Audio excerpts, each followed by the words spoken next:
Sveiki, sveikiname su jumis iš Agritechnica 2023 parodos ir nieko nelaukiant, norim jums pristatyti Kramer gamintojo naujienas.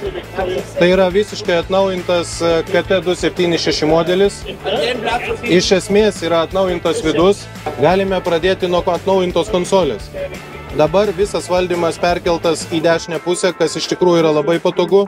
Taip pat turim naujus režimus. Tai yra power režimas, kada jūs galite dirbti visiškai rankiniu būdu. Turim eko režimą, su kuriuo jūs galite taupyti kurą. Ir turim CSD režimą, kada jūs galite dirbti mažų greičių, bet aukščiausiom apsukom. Taip pat ši mašina nuo šių metų jau turės Smart Attach funkciją. Ką tai reiškia? Tai reiškia, kad jūs neišlipdami iš krautuvo galėsite pasikeisti padargą, kadangi jums susijungs ir visa hidraulika. Taip pat reikia atkreipti dėmesį į krautuvo aukštį. Turime labai kompaktišką daiktą, kuris tilps bet kokioje fermoje.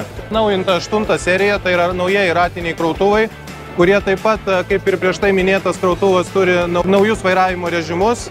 Ir pagrindinė naujiena tai yra, kad dirbdami su strėle, jūs nebeturite spausti gazo, nes apsukos automatiškai reguliuojasi pagal tai, kaip greitai ar lėtai jūs norite kelti arba leisti savo padargą.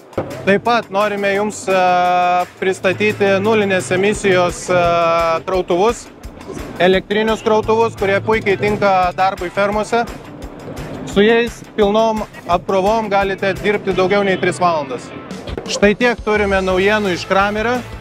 Jeigu susidomėjote, susisiekite su savo pardavimų regiono vadovu. Auf Wiedersehen!